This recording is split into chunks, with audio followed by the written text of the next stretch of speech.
갈라디아서 4장 4절에서 11절 같이 가져갑니다.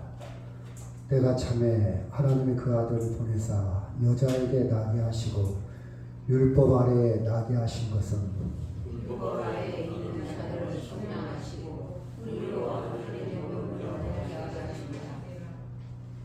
너희가 아들이므로 하나님이 그 아들의 영을 우리 마음 가운데 보내사 아빠 아버지라 부르게 하셨느니라. 그러므로 내가 이 이름은 종이 아니요 아들이니 아들이나 하나님으로 말미암아 이름을 받은 자니라. 그러나 너희가 그때 하나님을 알지 못하여 본질상 하나님이 아닌 자들에게 종 노릇하였더니 이제는 너희가 하나님을 알 뿐 아니라 그분이 하나님이 아신 바 되었거늘 어찌하여 다시 약하고 천박한 소망으로 돌아가서 다시 이들에게 종으로 나가리라.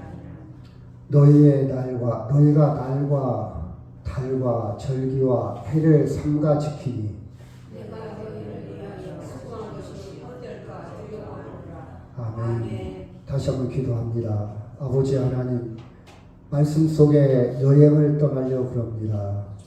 아버지, 신비한 하나님의 말씀에 저희들 만나게 하시고 주의 음성을 듣게 하시고 우리의 삶이 변화가 일어나게 하시고 나를 밖에서 발견하는 내가 누구인지를, 내가 어떻게 살고 있는지를, 내가 왜 사는지 그 의미를 깨닫는 귀한 시간 되게 하여 주옵소서. 감사하며 예수님의 이름으로 기도하옵나이다. 아멘. 같이 한번 읽을까요? 시작. 종에서 자녀로. 성경에는 아들로 그랬는데 아들이라는 번역보다는 자녀라는 번역이 훨씬 낫습니다.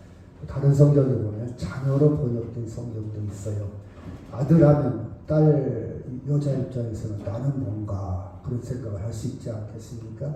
자녀로 이렇게 번역해 보았습니다. 여러분, 메리 크리스마스, 성탄절. 프랑스, 우리 김영민 권사님 프랑스어 배웠어요? 고등학교 때? 안 배웠어요? 프랑스 말로 성탄절을 뭐라고 할까요? 아시는 분 혹시 있습니까? 혹시? 프랑스 말로 노엘이라고 합니다. 노엘. 노엘. 프랑스 말이에요. 메리 크리스마스, 성탄절. 그렇죠? 자세한 것은 뭐 주어에 있으니까 여러분 참고하시고요. 성탄절 하면 생각나는 것들이 많은 단어들이 있겠죠. 밑그림이 쫙 지나갈 겁니다. 사람마다 다 다르겠죠. 성탄절의 추억, 성탄절의 기억, 성탄절의 이미지. 사람마다 다 달라요. 그렇죠? 여러분도 쫙 지나갈 거예요. 제 생각에는 성탄절 하면 선물이 생각나는 사람도 있을 것이고, 성탄절 우리 여행이라도 가야 되지 않겠어? 여행. 또 어떤 사람은 오늘 성탄절이니까 의식이라도 한번 해야지. 의식.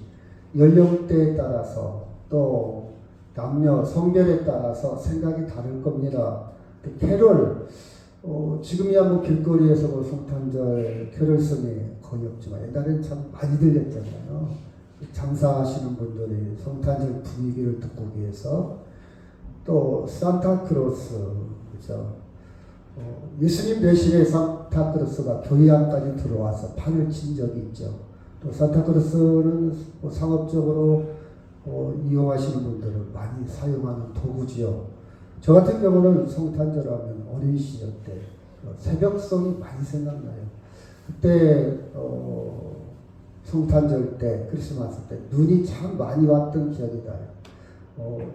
제가 여기 옛날에 우리 초창기에 성탄절 새벽송 돌았잖아요. 막 눈이 와가지고 차가 미끄러지기도 하고 새벽송. 여러 가지 생각이 아마 지나갈 겁니다. 오늘 성탄절이야, 크리스마스야. 어제 제 동창이 모임에, 동네 동창, 동네. 11명이 있는데 그 11명 중에 누가 성탄절에 대한 이야기를 잘해서 올렸어요. 물론 어떤 때 퍼왔겠지요. 자기가 쓴 것은 아니고 성탄절을 맞이해서 주님을 맞이하라. 야, 이거 김 목사가 써야 되는데 네가 썼냐? 그런 댓글도 오기도 했는데 예수 안 믿는다 할지라도 아마 성탄절의 의미를 나름 갖고 있을 겁니다. 자, 성탄절. 자, 우리에게는 어떤 의미로 크리스마스를 맞이할까? 2024년도 크리스마스 어떤 의미로 우리는 다시 재조명해서 어떻게 맞이할까 그런 생각도 한번 해보고요. 우리가 받은 선물은 뭘까? 나는 다 컸는데 애들도 아니고 내가 성탄절에 받을 선물은 뭘까? 이런 생각도 한번 해보고요. 여러분 우리 4절 말씀 같이 한번 해볼까요? 시작. 때가 차매 하나님이 그 아들을 보내사 여자에게서 나게 하시고 율법 안에서 나게 하신 것은, 자 여기 보면 여자에게 나게 하셨다, 또 율법 아래에 나게 하셨다. 하나님이 예수님을 이 땅에 보내셨는데 여자에게서 나게 했고 율법 아래에서 나게 했다. 이게 뭔 말일까? 하나님이 우리에게 선물을 주셨는데, 예수님을 주셨는데 왜 여자에게서 나게 하고 율법 아래에 나게 했을까? 그렇죠? 여러분 하나님의 아들이라면요 거창해야 되잖아요. 반짝반짝해야 되잖아요. 또 어떤 신비스러운 것, 그렇죠? 이런 것들이 있어야 되잖아요. 제가 이제 역사를 참 좋아해서 그 역사 신화를 가만히 이렇게 들여다보면요, 고구려, 백제, 신라, 고조선 이런 나라가 있죠. 우리나라도. 그러면 그 태조, 다시 말해서 자기 나라를 세운 그 초대 왕을 굉장히 신비스럽게 꾸며놨어요. 신비스럽게. 우리나라는 이런 사람이 꾸몄다. 이런 북한도 김일성을 막 신비스럽게 꾸며놔서 우리는 김일성을 뭐 했다고요? 뭐 했다 김일성을? 우상화, 다른 말로 또? 신격화했다. 초등학교 때 그런 얘기 많이 들었잖아요. 신격화. 신의 위치로 올려놓았다. 신격화했다. 그래서 김일성은 태양이야. 우리의 태양이야. 그래서 김일성이 죽었을 때 정말 북한 사람들 그렇게 세로가 됐기 때문에 하늘이 무너지는 듯한 통곡을 하죠. 그렇게 세례가 되어 있어. 세례가. 그렇죠? 여러분 이렇게 예수님은 이 땅에 그렇게 와야 되는데, 하나님의 아들이고 또 우리를 구원할 자라면 하나님과 비슷한 그런 권위를 가지고 이 땅에 와야 되는데 어떻게 오셨다고요? 두 가지. 여자에게서 나게 하시고 또 율법 아래 나게 했다. 여자에게 나게 했다 이 말은 우리와 똑같이 인간의 몸으로 왔다 이런 뜻입니다. 인간이다. 인간으로 왔다. 우리가 똑같다 이 말이에요. 여자. 우리가 여자의 몸, 그렇죠? 어머니의 몸을 통해서 이 땅에 태어났잖아요. 예수님도 똑같이 인간으로 왔다. 똑같이 왔다. 동일하게. 그렇죠? 그 다음에 율법 아래 왔다 이 말은 예수님도 이 땅의 모든 법, 율법이라는 것은 크게 얘기한다면 어떤 관습, 규범, 법, 사회법, 지켜야 할 도덕, 윤리, 이 통제 아래 왔다. 예수님이라고 특별히 대우하는 게 아니다. 그렇죠? 똑같다 이 말이에요. 똑같다. 나는 누구니까 딱 여러분 대통령이 한번 딱 지나갈 때 신호등을 딱 대통령 중심으로 신호등을 다 조작을 합니다. 물론 이제 경호 차원에서 배려가 있을 수 있으니까 멈추지 않게 지나가기 위해서 신호등을 조작하기도 해요. 그렇죠? 그런데 예수님은 사람들이 지켜야 될 질서, 신호등 하나 아니면 교통법규 하나 다 지키고 이 땅의 모든 법을 지키며 어떤 예의 없이 똑같이 평범하게 율법 아래 왔다. 이 말도 똑같은 말입니다. 예수님도 무엇으로 왔다고요? 인간으로 왔다. 그 뜻입니다. 인간으로 왔다. 왜 예수님이 이렇게 왔을까? 그렇죠? 그냥 다른 어떤 신비한 모습으로 왔다가 우리를 구원할 수도 있잖아요. 그렇죠? 근데 예수님은 왜 인간으로 와서 구원의 그 일을 하셨을까? 자, 빌립보서 2장 6절 시작. 그는 근본 하나님의 본체시나 하나님과 동등됨을 취할 것으로 여기지 아니하시고 7절 시작.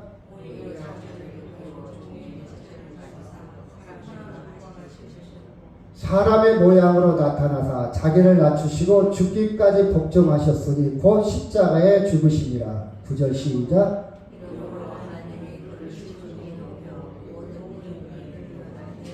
여기 보니까 8절에 보면 사람의 모양으로 와서 나타나사 자기를 낮추시고 죽기까지 복종하셨으니 곧 십자가에 죽으심으로. 예수님이 인간으로 오신 목적이 뭐라고요? 십자가에 죽기 위해서. 그렇죠? 십자가에 죽기 위해서 오신 거예요. 여러분, 만약 신으로 왔다, 천사로 왔다, 아니면 신비스러운 모습으로 오면 십자가에 죽을 수 없잖아요. 십자가에 죽일 수 없잖아요. 그렇죠? 감히 접근할 수 없잖아요. 그렇죠? 그런데 예수님이 인간으로 오신 것은 어디 뭐 하기 위해서? 십자가에 죽기 위해서. 왜 십자가에 죽어야 되나? 죄값을 없애기 위해서. 죄의 싹, 죄의 값은 뭐라고요? 죽음이잖아요. 우리의 모든 죄를 담당하기 위해서, 우리의 모든 죄를 없애기 위해서, 우리의 모든 죄를 대신 짊어지기 위해서 십자가에 대신 죽으셨어요. 그렇죠? 하나님의 법은 지켜져야 됩니다. 죄의 싹, 죄의 결과, 죄의 대상, 죄의 대가, 죄의 결과는 죽음이에요. 죽음. 그걸 어길 수 없잖아요. 그 대신, 우리 대신 십자가에 죽기 위해서. 그렇죠. 그래서 10절 11절 시작. 하늘에 있는 자들과 땅에 있는 자들과 땅 아래에 있는 자들로 모든 무릎을 예수의 이름에 꿇게 하시고 모든 입으로 예수 그리스도를 주라 시인하여 하나님 아버지께 영광을 돌리게 하시고 그 모든 것을 다 담당하시고 부활했기 때문에 예수님은 모든 사람의 주인, 믿을 대상이 되고 따를 대상이 되고 예수님을 본받을 대상이 되는 거예요. 그 일을 감당하기 위해서 무엇으로 왔다고요? 인간으로 오셨다. 인간으로 오신 두 가지가 뭐라고요? 여자에게서 나게 하시고 율법의 법 아래서 왔다. 그 뜻입니다.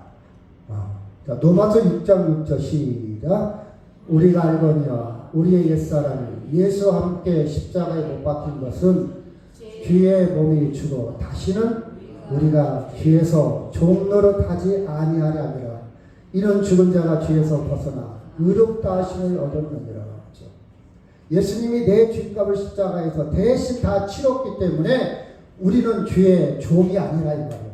내가 죄에 갇혀 있어서 죄의 종되었어. 난 질질 끌려다니는 죄지었기 때문에 마귀의 종. 근데 그 모든 채무를 예수님이 다 갚으셨어. 그래서 나는 해방된 거예요. 죄에서 해방되었기 때문에 죄의 종이 아니다. 그렇죠? 그 다음에 이는 죽은 자가 죄에서 벗어나 의롭다 하심을 얻었느니라. 그래서 우리는 의롭다, 옳다, 하나님으로부터 의롭다는 말은 옳다 뜻이에요. 너 오라. 하나님으로부터 너 오라. 그 자격을 누구를 통해서 얻은 거예요? 예수님을 통해서. 아멘? 예수님을 통해서. 그러기 위해서 십자가에 오셨다. 또 8절 9절 시작. 만일 우리가 그리스도와 함께 죽으셨으면 또한 그와 함께 살 줄을 믿느니 이는 그리스도께서 죽은 자 가운데 살아나셨음에 다시 죽지 아니하시고 사망이 다시 그를 주장하지 못할 줄을 알미로다. 왜 예수님이 인간으로 오셨냐? 눈높이요. 나와 하나 되기 위해서. 예수님은 나와 별개가 아니고 하나. 내가 너희와 함께한다. 내가 죽은 것은 너가 죽은 거고 내가 다시 부활한 것은 너희가 부활한 거야. 믿기만 하면 하나 되는 거야. 한 몸, 하나. 그렇죠? 그래서 8절에 보니까 우리가 그리스도와 함께 죽었으면 우리는 그리스도와 함께 죽은 거예요. 아니 내가 언제 죽었어? 나 안 죽었는데. 예수님이 그 연합 하나가 되기 위해서 인간으로 오신 거예요. 아멘? 여러분이 그렇죠? 우리가 교감이라고 그러죠. 제가 우리 저 희망이라고 합니다. 그 강아지 사람들이 이뻐해요. 귀엽다고 해서 다 이뻐해요. 그렇죠? 데리고 다닙니다. 그렇죠? 막 하다가 이렇게 쳐다봐요. 내가 오나 안 오나. 그 제가 안 오면 또 막 내려옵니다. 저를 찾으러 내려와요. 그래서 저를 확인하고 또 막 올라가요. 이런 거리감을 두고 산을 한 바퀴 돌아요. 그렇죠? 또 막 이 걔는 완전히 냄새에 민감한 막 냄새를 맡거든요. 자유롭게 안 보여요. 저는 교회에 대한 믿음이 있어요. 그냥 가요. 안 불러요. 부르지도 않아요. 그럼 막 또 쫓아와요. 그렇죠? 어느 정도 교감해요. 어느 정도 공감을 합니다. 근데 아직도 하나가 아니야. 아직도 거리감이 있어요. 왜? 나는 걔가 아니야. 걔도 사람이 아니야. 그렇죠?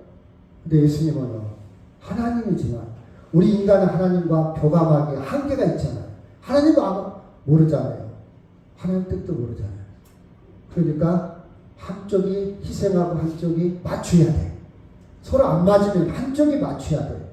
한쪽이 희생할 수밖에 없어요. 그래서 예수님이 인간으로 내려와서 나와 교감하기 위해서, 하나가 되기 위해서, 그렇죠? 하나가 되는데, 그래서 예수님이 대신 죽고 나도 죽은 거예요. 예수님이 부활하신 것은 내가 부활한 거예요. 그래서 우리는 그 생명을 이룬 거예요. 불교에서 말하는 것처럼 내가 공을 들이고 내가 정성을 다리고 내가 치성을 다해서 부처가 되는 게 아니야. 그렇죠? 우리 믿으면 예수님과 하나 되는 거예요. 예수님이 다 이루셨어요. 그래서 우리는 은혜라 그러고, 은혜라. 여러분, 불교에서 수행은요 참 힘들어요. 금욕해야 됩니다. 절제해야 됩니다. 내 삶, 인간의 모든 것을 다 완벽하게 비워야 돼요. 그래서 물은 물이고 산은 산이로다. 모라 일체. 사물과 내가 하나가 되는 거예요. 그러기까지는 많은 시간과 수행이 필요해요. 근데 문제는 나는 하나 됐다고 생각하는데 과연 하나 됐을까? 질문을 던져본다. 아무도 자신 못해요. 우리는 한계가 있어. 죄성이 있어. 근데 예수님이 우리는 다 이루셨어요. 다 이룬 예수님 속에 들어가기만 하면 돼요. 제가 그런 예화를 많이 들었죠. 내가 미국을 가고 싶은데 돈도 없어. 능력도 없어. 아무것도 없어. 미국에 갈 수 있는 사람 도움을 받으면 갈 수 있어요. 제가 파리라고 생각합니다. 파리. 날아다니는 파리. 곤충. 파리가 미국 갈 수 있는 방법 딱 한 가지 있어요. 미국 가는 사람 짐에 딱 붙는다. 미국 가는 사람 품에 딱 붙는다든지 옷에 딱 달라붙고 공항을 거쳐서 게이트를 지나서 비행기에 탈 수 있어요. 그 방법밖에 없어요. 파리가 지가 어떻게 미국을 갑니까? 여권도 없는데 지가 어떻게 돈을 벌어? 지가 어떻게 인정받아? 하실 수 있는 게 아무것도 없어요. 미국 가는 사람에 딱 붙는 거 위에는 방법이 없어요. 그렇죠? 예수님은 그러기 위해서 나와 교감, 하나, 연합하기 위해서 인간이 되었다는 사실입니다. 그렇죠? 자, 5절 시작. 율법 아래에 있는 자들은 속량하시고 우리로 아들의 명분을 얻게 하려 하십니다. 자, 두 가지라고 했죠. 첫째는 어디에서 태어났다고요? 여자의 몸에서 태어났고, 두 번째는 율법 아래에서 태어났어요. 율법 아래에서. 그럼 율법 아래도 결국 인간이 지켜야 될 도덕, 윤리, 규범, 사회법 모든 것을 다 포함해서 율법이라고 그러죠. 근데 율법 아래에 있는 자들을 속량했다. 이 말은 여러분 잘 보세요. 여러분 조금 어려울 수도 있는데 잘 보세요. 자, 갈라디아서 3장 10절 시작. 모든 율법에 속한 자들은 저주 아래에 있나니 기록된 바 누구든지 율법책에 기록된 대로 모든 일을 항상 행하지 아니하는 자는 저주 아래에 있는 자라 했습니다. 근데 율법 아래에 있는 자는 더 구체적으로 보니까 갈라디아서니까 저주 아래에 있다. 저주. 율법 아래에 있는 자는 아무리 법을 잘 지켜도 지킬 수 없고 아무리 법을 잘 지켜도 그것으로는 한계가 있다는 거예요. 결국 저주에서 벗어날 수 없다 이 말이에요. 그렇죠? 여러분 모든 일을 항상 행할 수가 없어요. 모든 법을 다 지킬 수가 없어요. 여러분 법을 다 지키고 삽니까? 지키는 것도 있지만 난 다 지켰는데 근데 여러분 사회법은 다 지켰다 할지라도 양심의 법은 어떻게 하시렵니까? 여러분 미움이 전혀 없어요? 시기도 없어요? 화 안 나요? 분노 안 해요? 그리고 내가 모르는 죄도 있어요. 착각 속에 사는 것도 있어요. 나 저 사람이 싫어. 하나님 작대를 볼 때 그것도 죄일 수 있어요. 욕하는 거. 여러분 막 화 잘 내잖아요. 막 분노하잖아요. 그 윤석열 그 죽이려고 했던 놈. 성경의 작대를 보면 다 죄예요. 성경의 잣대를. 그래서 저는요, 대학교 다닐 때 데모를 못했어요. 우리 총장님이 우리 아버지보다 더 나이가 많이 드셨어. 근데 제가 과제표를 했거든요. 데모해야 되는데 욕을 해야 돼요. 욕을. 아, 이건 아닌데. 이건 아닌데. 나는 예수 믿는 사람인데 내 입으로 어떻게 욕을 해. 그 데모를 못해서 미움받았어요. 나 못하겠다. 내 체질이 안 맞는다. 그래서 아마 그래서 보수가 됐으려고 하는 거예요. 나는 나라를 사랑하는 방법은 다른 방법이 있지. 너는 데모하는 방법, 그것도 필요하지. 나는 나라를 위해서 기도할 거야. 나라를 위해서 기도할 거야. 이게 내 방법인 것 같아. 하나님이 총장님의 마음을 움직여 주셔야 너가 위치 있는 것도 필요하겠지만 난 그게 더 효과적이라고 생각해. 총장의 마음. 그렇죠? 여러분, 사랑하는 방법이 다 달라요. 데모도 해야 되지만 어떤 사람은요, 발전소에 전기도 가동시켜야 돼요. 아, 나 전기를 가동시키는 기술자가, 나 이거 소용없어. 나 데모를 갈 거야. 그럼 불 다 꺼지잖아요. 나라가 올 수도 없대.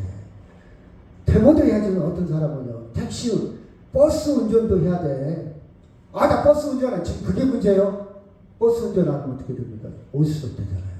다 나라를 사랑하는 방법이 다 달라요. 틀린 게 아니고 다 달라. 존중해줘야 돼요. 너 왜 데모 안 해? 너 나쁜 놈이구만. 이렇게 우리는 극단적으로 몰고 가면 안 돼요. 사랑하는 방법이 다 다르다 이 말이에요. 우리는요, 어찌됐든 나와 맞지 않고 내 뜻대로 안 되면 다른 사람을 다 정죄합니다.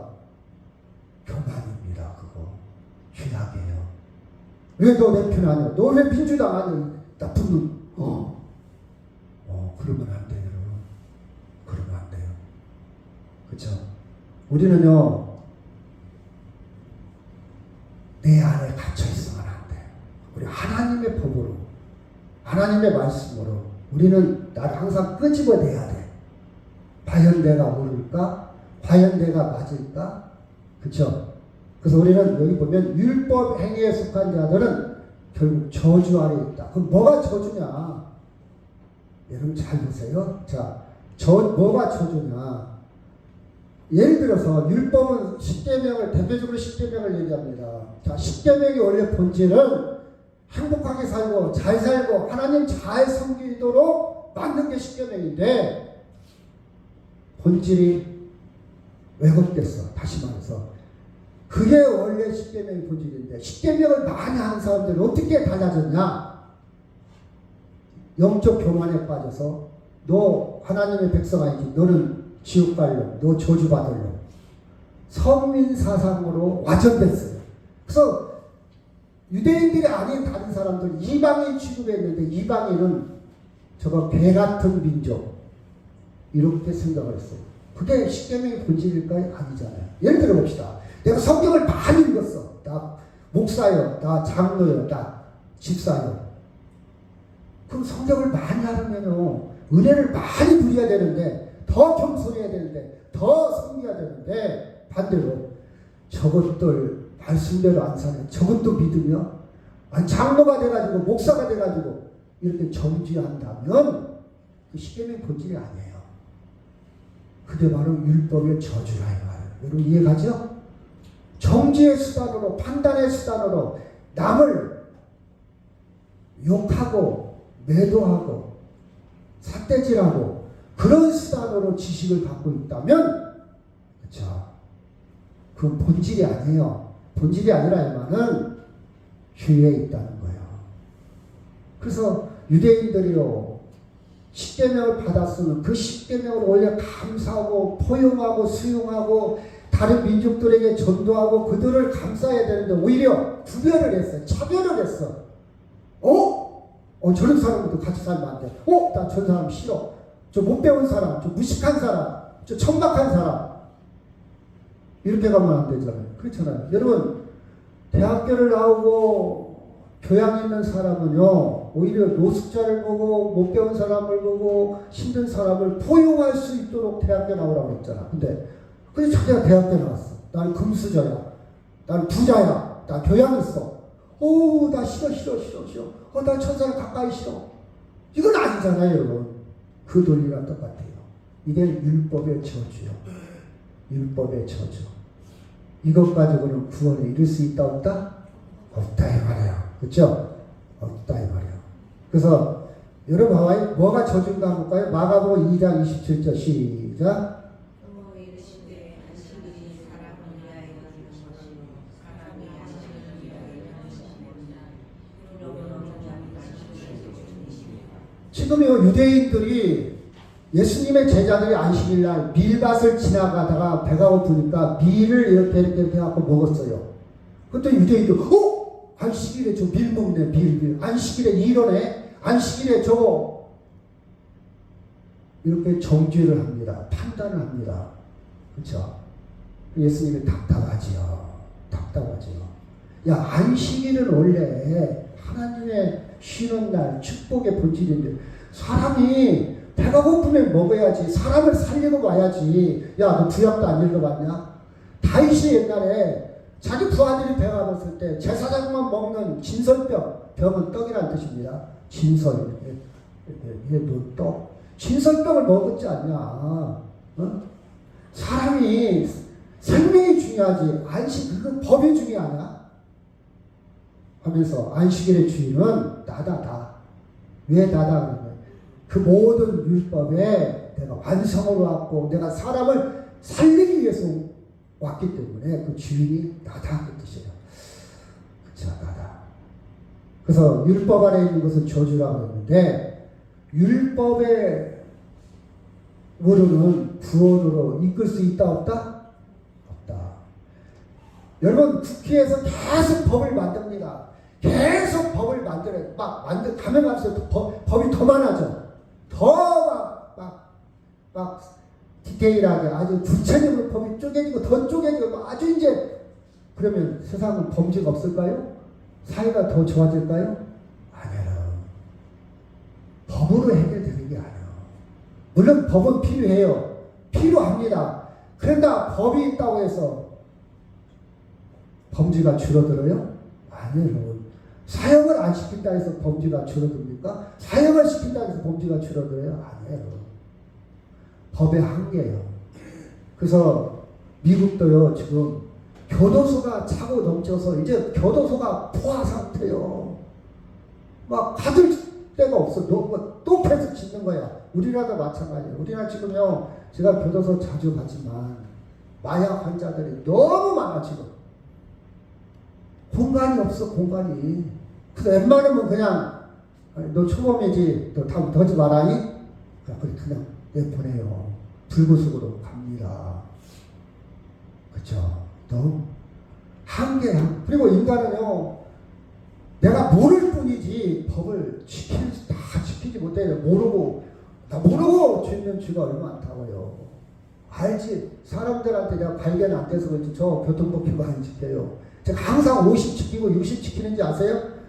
50이면요 60%까지 가. 얼마나 약합니까? 60만 안 넘기면 되니까 안 걸려요. 50 써 있잖아. 30 써 있으면 39까지는 안 걸려. 40 넘어가지만 않으면 돼. 그걸 이용한단 말이야. 알으니까. 인간의 한계예요. 인간은 온전하지 못하다.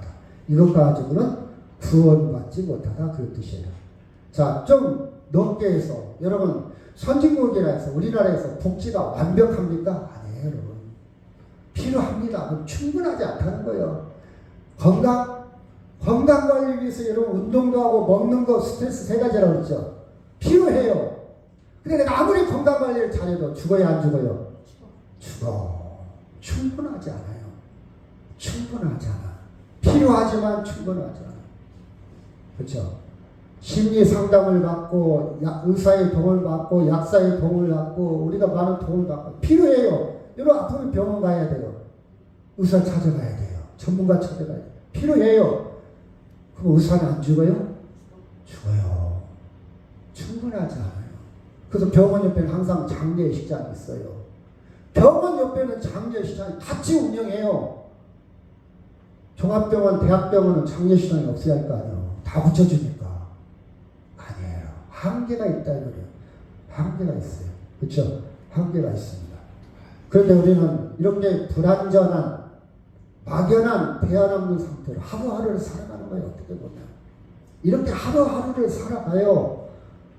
내가 언제 죽을지 모르는 거예요. 솔직히 말해서 1년을 살지 2년 살 아무도 몰라요. 감은요 홍시만 떨어지는 게 아니야. 땡감도 떨어져요. 젊은 살도 떨어져요. 어? 죄송합니다. 제 집안에 대해서 제 동생도 죽었어요. 제 누나도 그제 죽었다고 그랬잖아요. 동생이 이제 2명 남았어요. 2명 다 예수 믿어요. 야, 인생은 어차피 가는 거요. 두려워하지 마. 예수 잘 믿어. 예수 믿는 것만이 영원해. 제가 제 누나를 동군산 앰뷸런스에서 전북대병으로 옮겼어요. 이게 안 된대, 동군산에서. 전북대병으로 옮겨서. 도와줄 게 아무것도 없어요. 옆에 앉아있는 거, 앰뷸런스에 같이 다 있는 거, 그거 외에는 할 게 아무것도 없어요. 돈 있다고 돼요? 안 돼요. 한계예요, 한계. 조금 빨리 갔을 뿐이요. 나도 따라가요. 아, 나 오래 살았다? 별거 아니야. 금방 지나가잖아요. 예수 잘 믿는 거예요, 예수 믿는 거. 왜 예수 믿는 거냐? 예수 믿는 것은 영원한 거니까. 여러분, 제가 언젠가도 그랬지만, 내 영혼을 동생한테 맡기고 누나한테 맡기겠습니까? 아들한테 맡겨? No! 내 영혼은요, 확실한 예수님께 맡겨요. 내 영혼은. 확실한 안내자예요. 그렇게 살아가는 것이지, 자신있게 살아가는 것이지. 저는요, 뒤에 나오지만, 제로 불만이요, 제로 불만. 불만 없어요. 불만 없어요. 물론 저도 혼란스럽겠죠. 힘들겠죠. 그러나 다시 일어서게 아닙니다. 다시 일어납니다. 예수님으로 인해서. 여러분, 많은 사람들이 불안정해서 막연하게 대하는 상태. 그죠? 오늘 하루, 그래서 의미를 못 찾는 거예요. 예수 안 믿으면.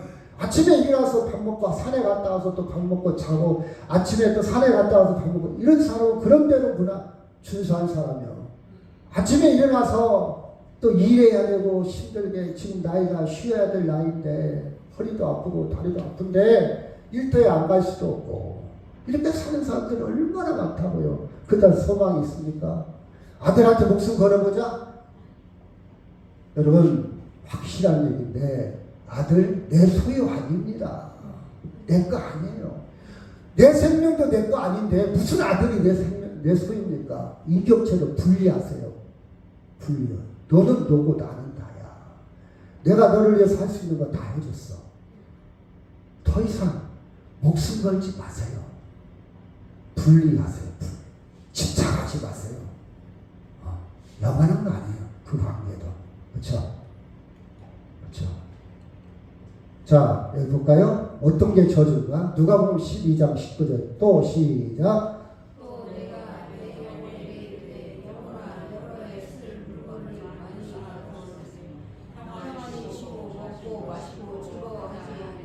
이 20절 시작. 하나님은 이르시되 어리석은 자여 오늘 밤에 내 영혼을 거두었으니 그러면 내 주의 것이 누구의 것이 되겠느냐. 여러분 12장 19절을 보면 내 영혼아 여러 해 쓸 물건을 많이 쌓아두었으니 평안히 쉬고 먹고 마시고 즐거워하자. 이 사람이요 성실하게 살았고 직장생활 열심히 살았어요. 죄 안 졌다고 봅시다. 근데 저주 안에 있는 거예요. 하나님의 기준으로 볼 때 이게 저주입니다. 하나님은요 저주하시는 하나님이 아니에요. 사랑의 하나님이지. 하나님을 안 믿으면 저주받는다. 그 잘못된 말이에요. 하나님 왜 저주합니까? 이렇게 사는 게 저주라고요. 이 사람은 자기 생각에는 인생을 성공했어요. 영혼도 물질이 있으면 다 행복하고 성공할 줄 알고 착각 속에 사는 이 착각이 저주라고. 그게 저주라고요. 이게 저주예요. 저 사람 미워하는 거, 그 사람 저주받은 거예요. 미워하는 자체가 저주받은 걸 왜 그런지 아십니까? 평화를 못 누리니까. 저는 그렇게 그 이분법으로 해석해요. 자, 보세요. 저 사람이 나한테 막 욕을 했어. 이씨, 너 두고 보자. 그럼 내가 막 스트레스 받고 살아. 그럼 내가 저주받은 거예요. 평화가 없잖아요. 기쁨이 없잖아요. 감사가 없잖아요. 여러분 잘 생각해 보세요. 너 저주받은 거야 해서 저주받는 게 아니라 이미 내가 저주 속에 있어. 내가 지금 스트레스 받고 있다면 저는 그 저주에서 벗어나기 위해서 원수도 뭐한다? 사랑하게 되는 거예요. 원수도 사랑하는 거 이게 축복이니까. 나를 위해서. 저 사람을 위해서가 아니라 나를 위해서. 이해가 되죠? 그래서 미워하지 않는 거예요. 왜 미워하지 않겠어요? 미움이 가는데. 근데 저주에 임하지 않으려니까. 이 사람 지금 잘 살고 있어요. 근데 영원히 이것을 해결해 줘야 착각 속에 사는 것이 바로 저주예요. 이 어리석은 자야, 오늘 밤에 네 영혼은요, 생명은요, 하나님께 있는 것이지 물질에 있는 게 아니란 말이에요. 근데 많은 사람들이 영혼의 생명이 물질로 되는 줄 알아요. 돈 많이 벌고 잘 살고 내가 먹고 살기 괜찮으면 그게 영혼이 구원받은 줄 알아요. 영혼이란 말은 생명이라는 뜻이에요. 근데 생명은 누구에게 속했다? 하나님께 속한 거예요. 하나님께 속했다는 것을 아는 사람은 축복받은 사람이고, 생명이 영혼이 하나님의 하나가 아니고 돈에 있다, 물질에 있다고 생각하는 사람은 저주 아래 있는 거예요. 사실 한 군데 들어볼까요? 시작. 한 부자가 있어 자세복과 고운 베옷을 입고 날마다 호화롭게 즐기더라. 20절 시작.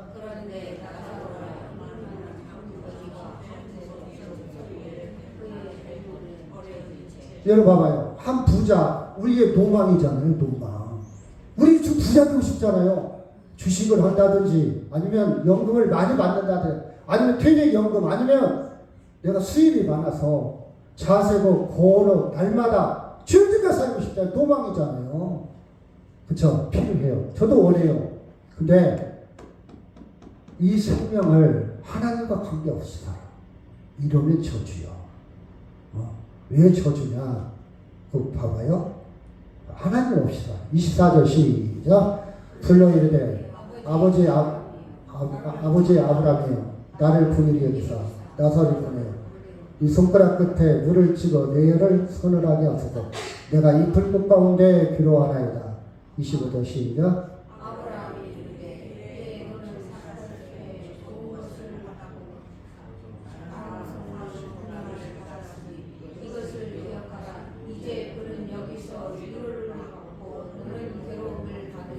이제 여기서 위로받을 대상이 없어요. 우리가 죽음 이후에 영원한 생명의 세계에서 나를 위로해주고 나를 대변해주고 나를 생명으로 완성시킬 분을 못 만난 거예요. 세상에서 잘 살고 있을 때. 이게 문제예요. 그렇죠? 이게 저주예요. 저주. 예수 안 믿는 거, 예수 모르는 거, 그렇죠? 이게 저주란 말이에요. 이거 잠시 잠깐입니다. 응? 세상에 살았을 때 좋은 것으로 사는 거 잠시 잠깐이에요. 잠시 잠깐. 물론 문학적인 표현입니다. 아주 실감나게 의해서 문학적으로 표현한 거예요, 사실은. 천국에 가면 막 뜨겁고 그런 거. 그처럼 고통스럽고 그처럼 위로받을 때. 그래서 여러분, 우리는요, 많은 사람들이 야, 뭐 죽으면 끝이지, 뭐 죽으면 무슨 위로가 있어. 나 이 땅에 사는 것이 전부지. 몰라요. 자기 세계에 갇혀 있어. 충격을 받아야 돼. 죽음에 대한 충격을 받아야 그때서 타자와 밖에서 내가 그랬었구나 알게 되는 거예요. 그래서 이 사람이 말하는 거니, 우리 형제 5이 있는데 한 번만 살려주시면 내가 가서 그들한테 좀 가르쳐 주겠습니다. 그랬더니 아브라함 하나님 뭐라는 거야? 야, 거기에는 선지자들이 많이 있어. 전도하는 사람이 많이 있어. 그 사람들 말 믿지 않으면 네가 살아가도 안 믿을 거야. 네가 살아가도 그 기절했다가 깨어나고 헛소리 하는구만. 안 믿을 사람 끝까지 안 믿어요. 그래서 여러분이 죽기 전에 믿는다는 거 축복입니다. 아멘. 축복이에요. 이것처럼 큰 축복이 어딨냐. 이 신령한 복이래. 성경에는 신령한 복. 그렇죠? 여러분 삶의 근본이 안 바뀌어요. 그러니까 왜? 우리는요 율법이나 여자에게서 이 세상 논리에 너무 세뇌되어 있어. 길들여져 있어. 길들여져 있어요. 그렇죠? 길들여져 있어. 그 이웅평 대가 비행기를 타고 넘어왔잖아요.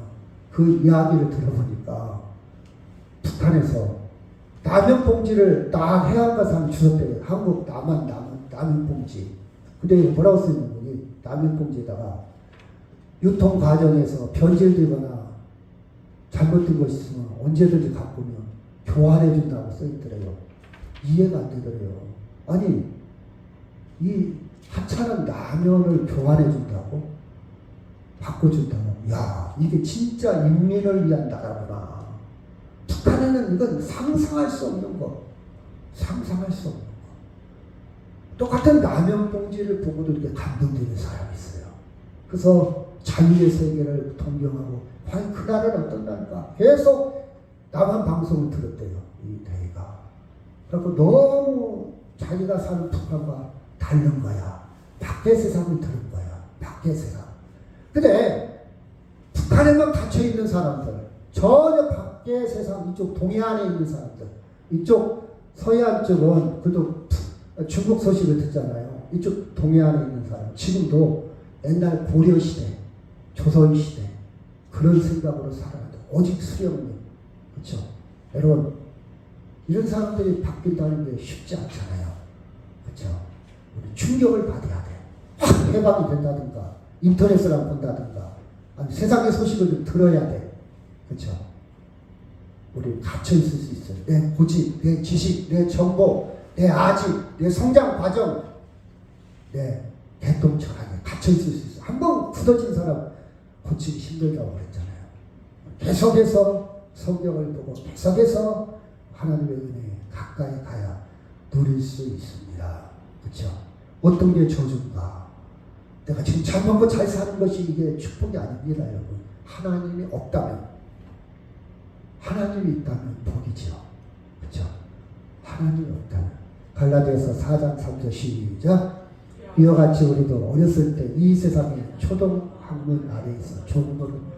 이게 지금은요, 갈라디아서 쓴 배경이 이쪽 그리스, 터키, 에게 지방이에요. 그 이때 거기에 뭐가 발달을 해요? 철학이 발달, 철학. 플라톤, 아리스토텔레스, 그렇죠? 소크라테스, 이런 철학이 발달, 철학.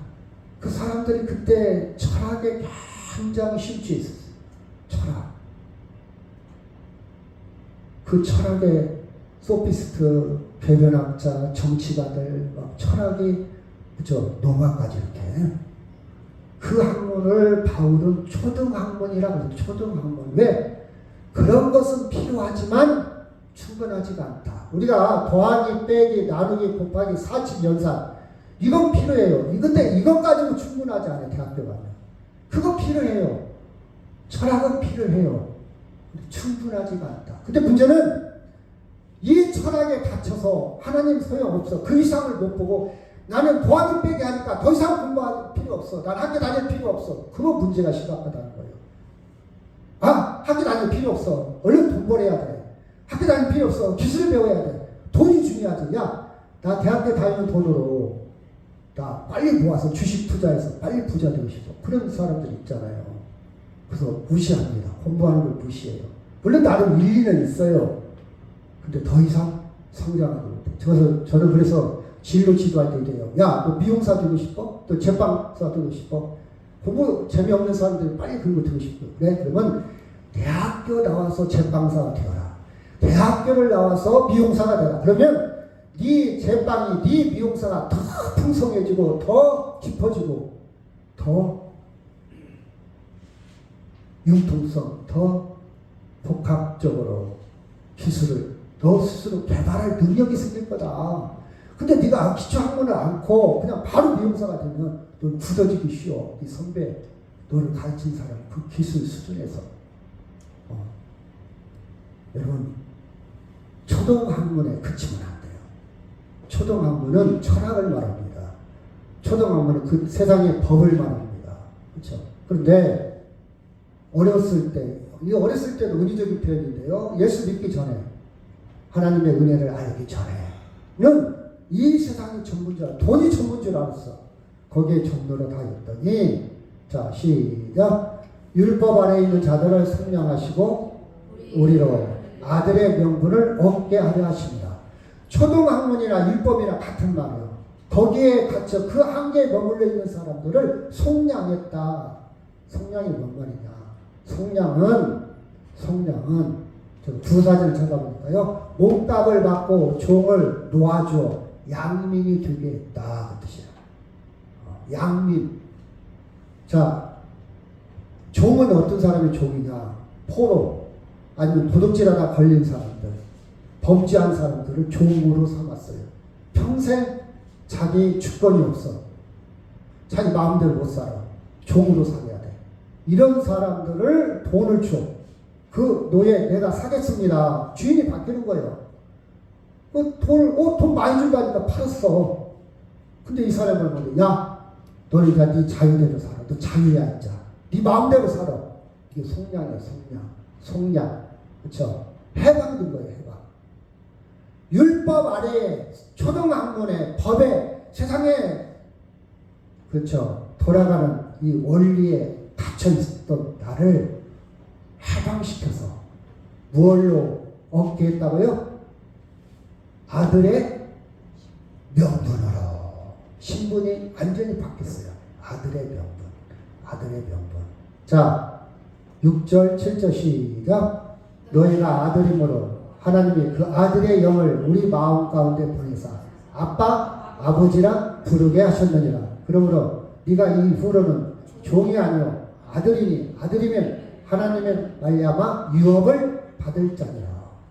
그래서 우리를 아들 삼으셔서 아들의 영을 하나님 우리 안에 다 주셨어. 그래갖고 여러분이 하나님을 뭐라고 부른다고요?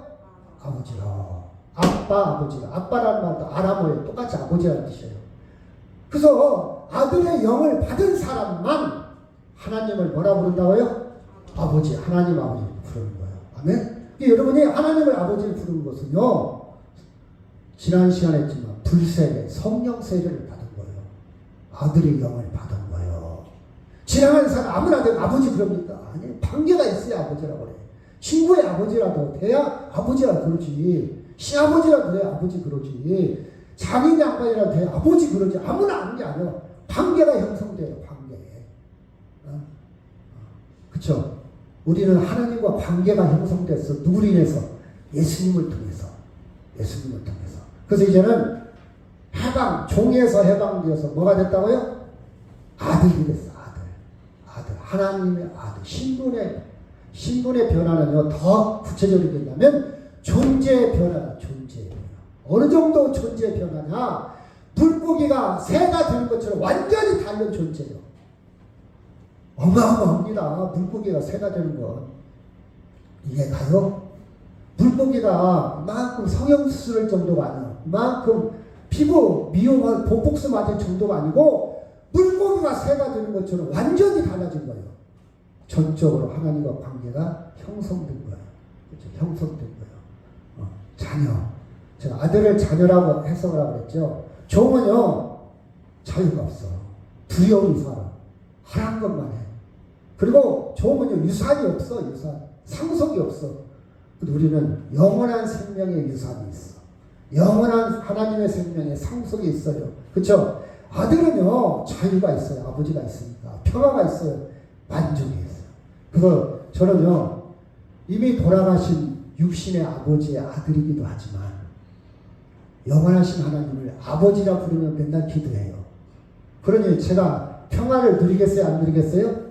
누려요. 저도요, 이 속에 암이 자라고 있을지도 몰라. 내일 가다가 교통사고로 죽을 수도 있어요. 근데 평화를 누려요. 두려워하지 않아요. 육신의 생명은 잠시 잠깐인 거예요. 아쉽기는 하지. 근데 그것 때문에 고민하지 않아요. 영원한 생명이 있어요. 하나님을 나의 아버지니까. 그러나 시작.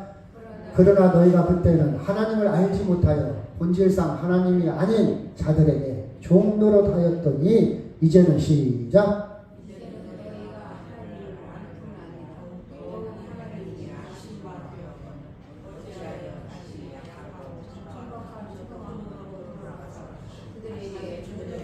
이제 하나님의 자녀가 되는데 어찌해서 한탄하나 다시 믿음이 약해져서 천박한 세상 원리에 총으로 달려들느냐.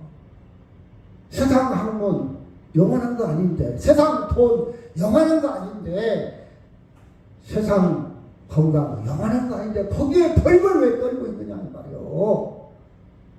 제가 세상 돈 세상 지식 필요하다고 그랬잖아요. 필요해. 근데 충분하지는 않아요. 근데 우리는 충분한 하나님을 아버지라고 부르게 되었는데 어찌해서 왜 믿음이 약해지느냐 그런 뜻입니다. 로마서 8장 28절 시작. 우리가 알거니와 하나님을 사랑하는 자 곧 그의 뜻대로 부르심을 입은 자들에게는 모든 것이 협력하여 선을 이루니. 저는 이 말씀이 참 좋아요. 나는 하나님의 자녀인데 그쵸? 새우지마처럼 아니면 비 오는 날도 있고 해 뜨는 날도 있고 하나님은 어떻게 조화를 이룰까?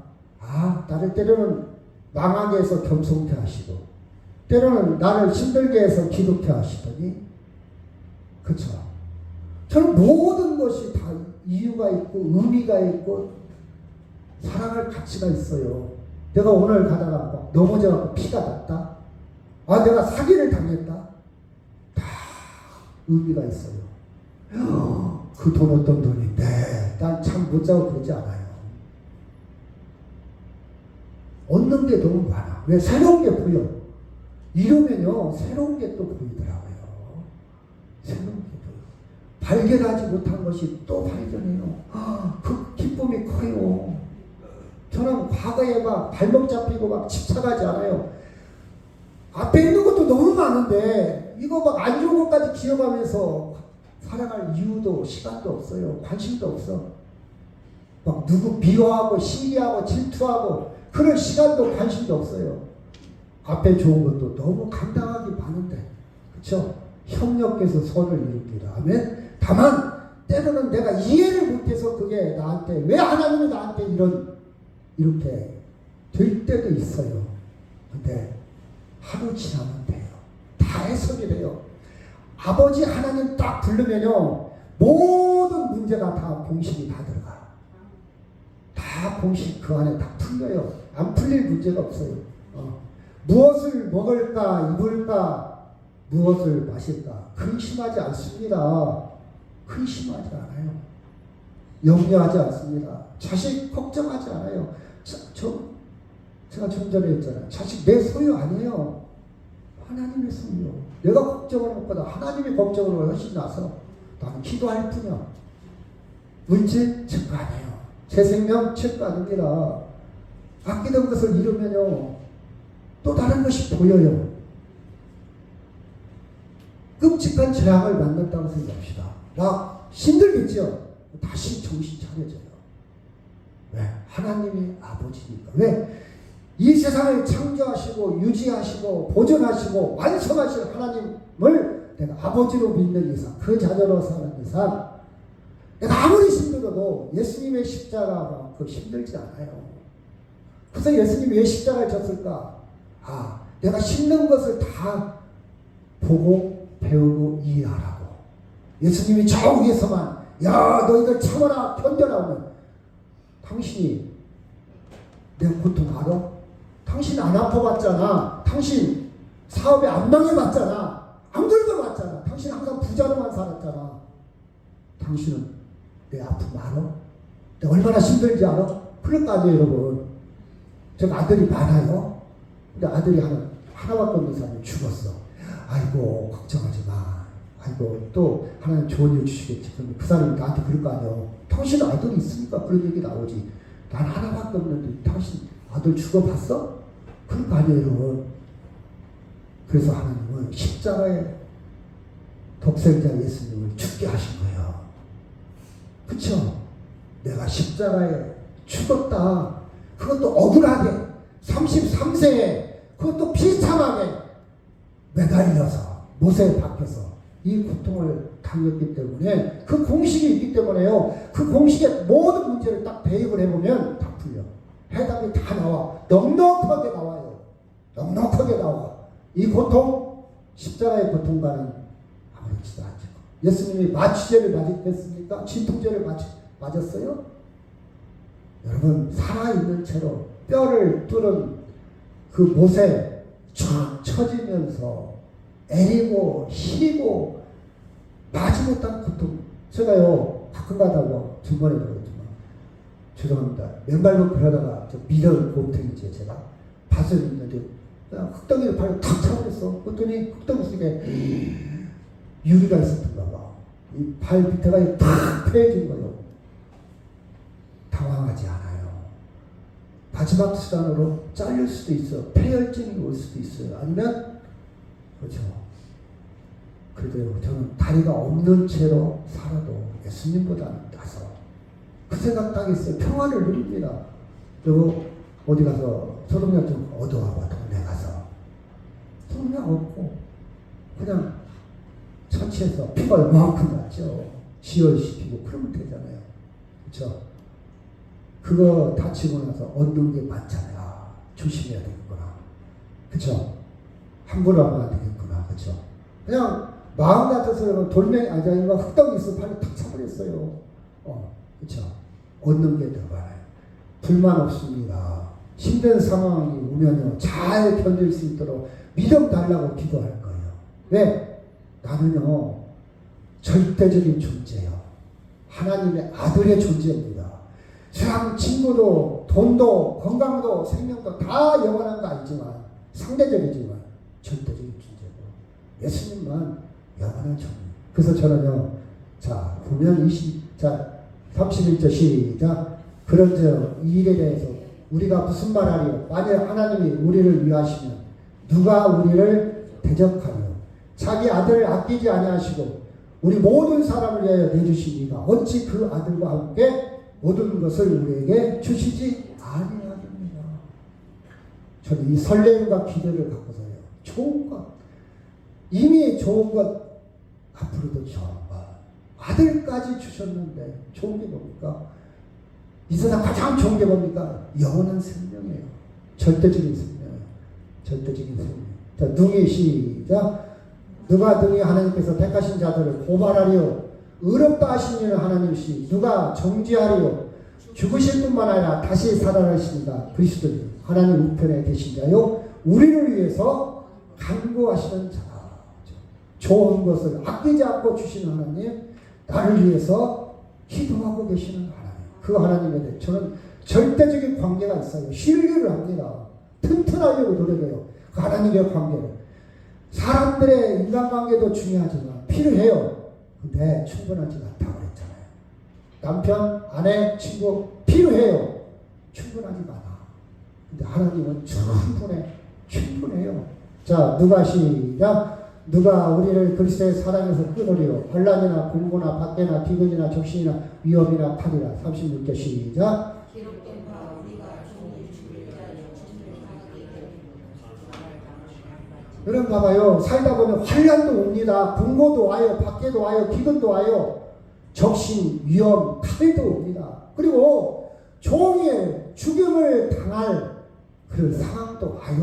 근데 저는 꽉 붙을 게 하나 있어.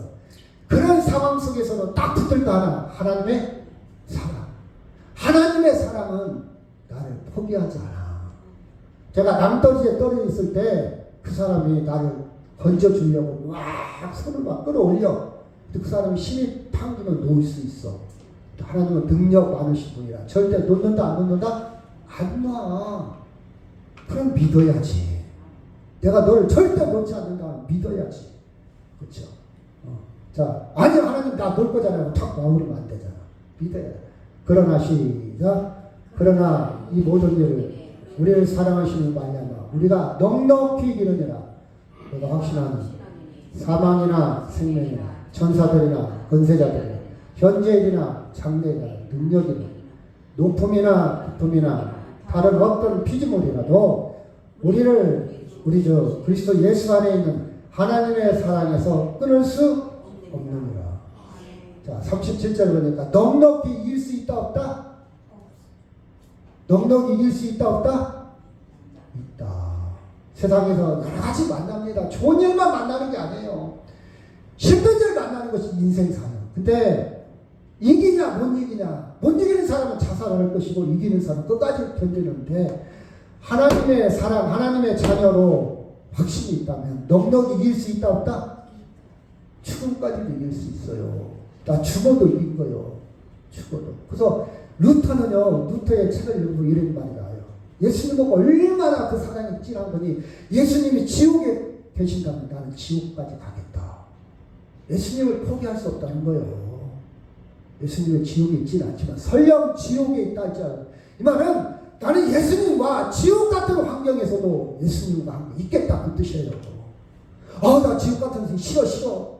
왜 나에게 이런 지옥 같은 것이 당해야 합니까? 왜 내가 당해야 됩니까? 이렇게 원망하는 사람도 있잖아요. 근데요, 예수님을 있다면 내가 그렇게 고통스러워도 나 그곳에 가겠다. 예수님이 우선순위다 그 뜻입니다. 예수님. 여러분, 우리는 여기 보면 또 장래일이나 현재일이나 그렇죠. 어떤 상황에서도 하나님의 사랑에서 끊을 수가 있다 없다? 없다. 하나님의 사랑 또 붙들고 성탄의 축복을 누리시기는 전하의 비밀 주의 이름으로 축원합니다.